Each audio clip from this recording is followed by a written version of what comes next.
welcome to Technical Insight. I'm Benita Waters, and today we're talking to Sid Strum, Department Head for Geomatics. Sid, thanks for being with us today. Thank you. First thing I guess I want to ask you, what a lot of people are probably wondering is, what is Geomatics?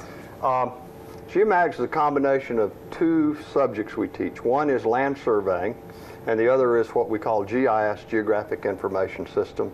And we link them together with GPS. GPS is satellite surveying. So it's all one technology, the old technology of land surveying and the new technology of GPS and GIS. And you have the only program in the state for this? We have the only program that teaches GIS with land surveying. Most programs that teach land surveying, civil engineering technology. But we find with the new tax mapping and computer mapping, the GIS and the land surveying just makes a good degree for our students. We teach our civil engineering in a separate area. What are the requirements in South Carolina? So if somebody wanted to be a land surveyor, how does that associate degree play into that? There's a license requirement, just like there's a license requirement for engineers and nurses and doctors and everything. In South Carolina, right now, you need a 2-year degree in a program such as ours. You need 4 years experience, and there are 2 8-hour exams you pass. Once you've done that, which basically is our degree, 4 years experience, and the examinations, you become a licensed land surveyor. In 2010, that's changing in South Carolina to a 4-year degree. So our students will come to us and they'll get their experience and their beginning education, but they'll need to cap it off in 2010 with a 4-year degree, like at USC Upstate, who's working with us to complete that degree. Okay. Well, you mentioned there were 2 parts of it, the land surveying and the GIS. Can you tell us a little bit about what each side of those do? Okay. Most people know what a land surveyor is, or they think they do. It's those guys on the side of the road with a little instrument, and they're looking through the instrument, measuring land. If you ever sold a piece of property, it's got to be surveyed. It's part of your deed. Right. We do that. Land surveying has changed significantly in the last 10 or 15 years. When I started 20 years ago, you pulled out the equipment, you had 3 people working. Now we can survey with 1 person. We can survey with GPS now and get sub-centimeter grade accuracy with GPS. GPS, of course, is the satellite survey. So there's a whole market out there for people who have these skills. You can't walk in off the street in a land surveying office and go to work anymore. You've got to have a lot of technology and know how to do that. The other half of the program is GIS, desktop mapping. Take a map, hang data on it, whether it's a road map with the road names or whether it's a city map with all the parcels. That's the GIS. Most of the jobs in GIS start out being city and county GIS mapping jobs, but then they go into the consulting field pretty rapidly. And they'll actually, in your classes, they actually will make a map. Like that, you were showing us senior projects out there in the hall. They'll actually complete one of those. Right. We have 5 courses on the GIS side, 5 courses on the land surveying side, and all of our students take both, even though we have a certificate in land surveying and a certificate in GIS. If you already have a degree, you might come here and just take the GIS side if you already have a degree, and then market your skills doing that. We have a lot of students who come with 4-year degrees who didn't choose the degree that they wanted to choose in their first pass through education, and they come and get our certificates and go off. So we have the beginning software, we have our cartography course, which is basically what you're talking about, map making, and then we have all the advanced computer classes that get them all the way through the series of software that they use for the GIS. What type of person does this attract? You got people coming in that have 4-year degrees. You said maybe wasn't what they wanted to do. What kind of interest does somebody coming in this field need to have for it to work for them? We get a lot of outdoorsmen, first of all, because land surveying is an outdoor job. People who are maybe attracted to construction might be attracted to our jobs. Looking at some of our senior projects, we have fishermen and hunters, and if you look through the instrument, it looks like looking through a scope of a gun. You see a little crosshair, so it attracts the outdoorsman.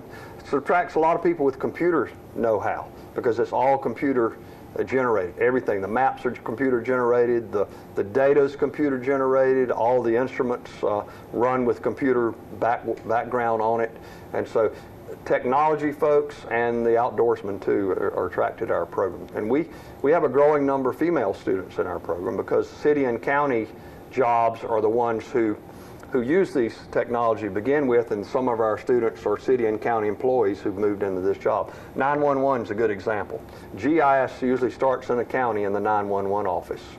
You get a 911 call, the county wants a map to spring up to show where that 911 call is. They want to fax a map to the EMS folks going out there so they take the right road. That's the beginning of GIS in the simple form in a county. And that GI 911 coordinator will be in our night program, learning those skills and eventually go into a GIS job in the county. You keep mentioning technology. There's a lot of technology in the program.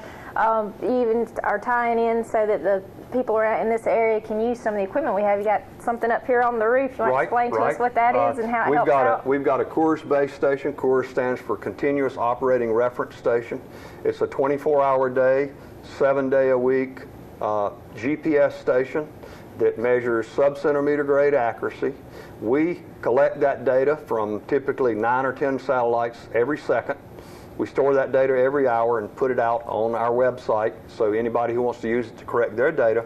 We also send it by way of the internet to Columbia, where the State Geodetic Survey rebroadcasts it up here. So a surveyor, instead of having to have a base station and a rover unit, can use our base station and with a cell phone link connect into that.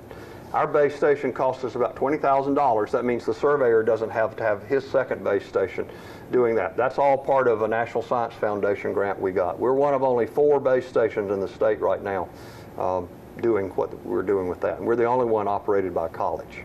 So they're just not sitting in the classroom here. They're really getting lots of experience. Every one of our classes, every one of our classes has a lab.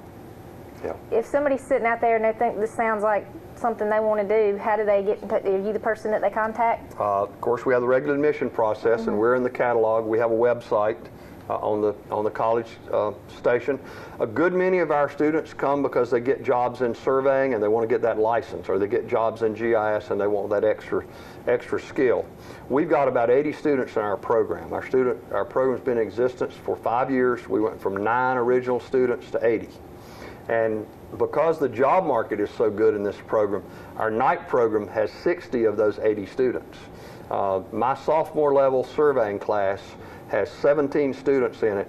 Of those 17, 16 of them have their permanent jobs already, and they haven't graduated because the job market is just so strong. In the summer between their freshman and sophomore year, they typically land the job and they roll to the evening program. Having an evening program really keeps those students going in class. Sid, you mentioned that in 2010 the requirements were going to change to a 4-year degree. What if somebody wants to get a 4-year degree now? Are there any kind of options for them? We have students that come to our program wanting a 4-year degree. Our program transfers directly to East Tennessee State, surveying and mapping. It has the basic requirements for civil engineering technology. You can go to UNC Charlotte. You can go to South Carolina State with that degree, where they both have civil engineering technologies. And I mentioned that USC Upstate will be putting in, starting this year, a program that transfers all of the engineering technology degrees in to get a bachelor's degree in engineering technology management. It'll concentrate on project management, which is what eventually these technicians do. They move from a technician to a manager in an engineering type environment. Okay, you mentioned the engineering degrees all going. I don't know if we mentioned or not, but Geomatics is part of the engineering department right, here. Part of engineering technology. At Greenville Tech, we teach engineering technology, even though we do teach transfer engineering courses, our 2+2 program, transferring to Clemson and the University of South Carolina. But our degree is engineering technology. Geomatics technology is one, construction engineering technology, architectural engineering technology, mechanical, engineering graphics, and electronics engineering. That's all our suite of engineering technology programs, all 2-year degrees, most day and night. Most transfer to UNC Charlotte or South Carolina State. And then we have the 2+2 regular engineering program. Big difference in engineering and engineering technology is on the math. A first-year engineering student at Clemson must take calculus. The calculus is the last course our students take.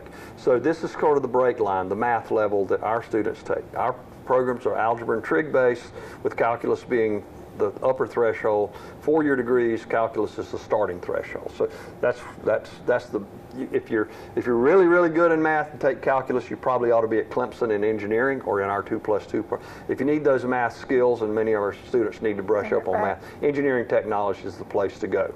Plus, we have jobs at the end of 2 years, where in a 4-year program at the end of the 2 years, you don't have a job. Right. Yeah. All right, well, tell us about a lot of really good opportunities out there for the students, and I appreciate you joining us today. Okay. If somebody wants to call and find out more about the program, what number do they need to call? Well, we have a website on Greenville Tech, www.greenvilletech.com. You just go to the program Geomatics Technology. It has our certificate and our degree. You can call the division office at 250-8189, and they'll direct you to the proper department, whether you want geomatics technology or one of the other engineering technology programs. Sid, thanks for joining us today and giving us a lot of useful information. Thank you. And before you go, we want to give you a gift. We're going to try to turn you into the hat lady, so you get to choose a geomatics technology hat or a get or done geomatics technology hat. I think I'll take this one. All right, very good. Thank you, Benita. All right, we'll see you next time on Technical Insight.